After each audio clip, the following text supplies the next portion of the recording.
I've never been so scared in my life. I'm not gonna lie.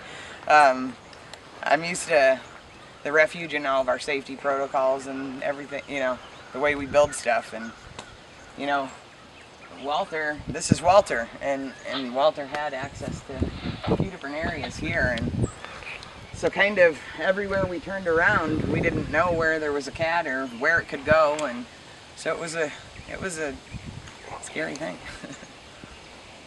I can't wait till it's in the truck. She's loaded in the trailer and we're heading down the road, because this has been quite a journey.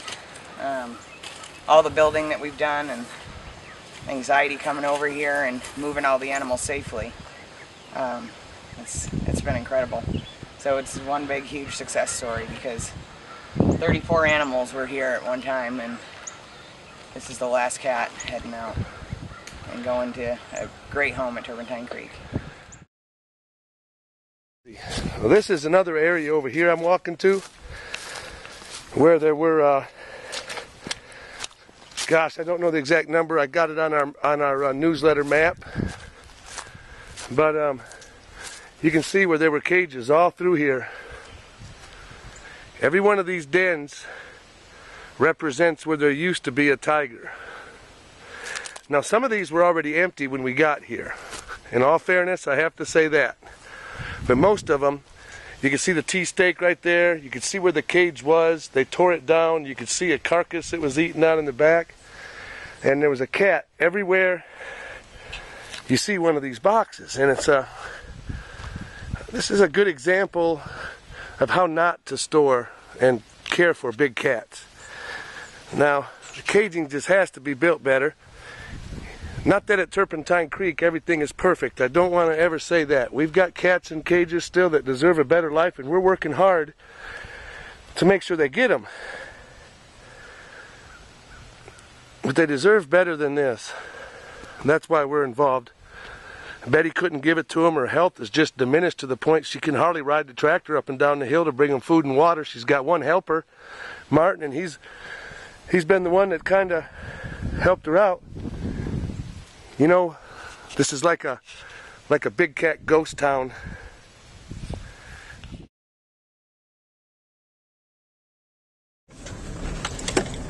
We're heading out Locust Road in Crawford County, which is north of Fort Smith. We're following 3 sheriff's deputies, or actually the sheriff and 2 of his deputies, out to Betty Young's place, where there's up to 50 big cats that could desperately need some help. So the sheriff has contacted us to come with him and inspect the condition of the animals and see what we can do to help these 50 big cats here in western Arkansas that may need Turpentine Creek's help.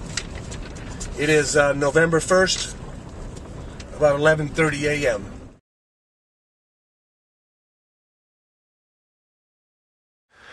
We're looking at the cats that we're going to pick up. Is this one here? Yeah. Who's he? Austin? I think so, yeah. Looks like a boy. Here's Austin.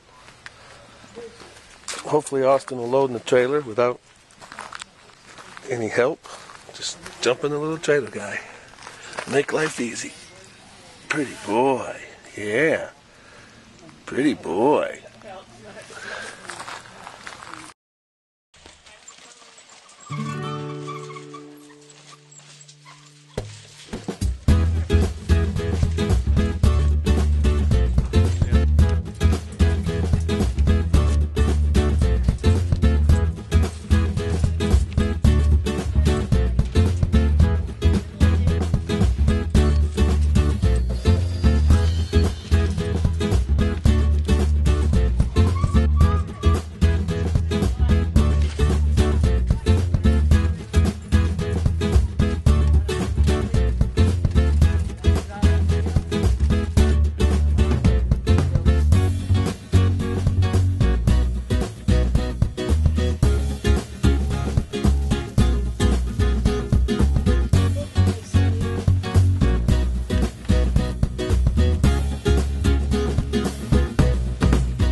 And this is the last of the tigers. How you feeling? This is, oh, like 1,500 pounds is off our back.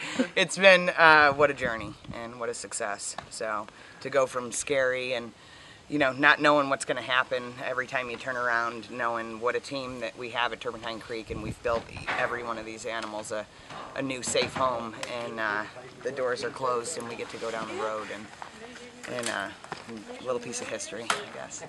So. What's the future like for all these rescued tigers? I know this was a burden on your resources originally, right?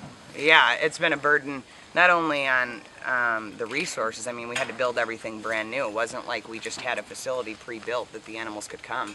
So we've had to hire in extra people to help us build, to get it done faster. We've had to increase our intern. We normally had 12 interns every 6 months, and it used to be we had 4, then we went to 8, 10, 12, and now we went to 18. So we had to be able to provide housing, but in order to give all the animals the proper care that we need, you need a huge team of people. Now, what were you guys doing once you put the tigers in the trailer? What were you guys doing to them? We always, I mean, that's a quick, fast way that we can do a quick over-check of them and see what needs to be done so that we can schedule the proper vet appointment. We've rescued a few animals that have had broken canines and or abscessing. So we check all the claws because that's a quick thing. You can't walk up to a tiger like you can your domestic cat or dog and say, let me trim your claws. So we like to do that, and that way avoid any veterinary care in the future. You know, one of these claws was impacted already into her pad, but it didn't leave a huge open gash and it wasn't infected. So, you know, she should be pretty good on that. We like to, again, check the teeth and make sure nothing's broken and set up veterinary and dental care if we need to.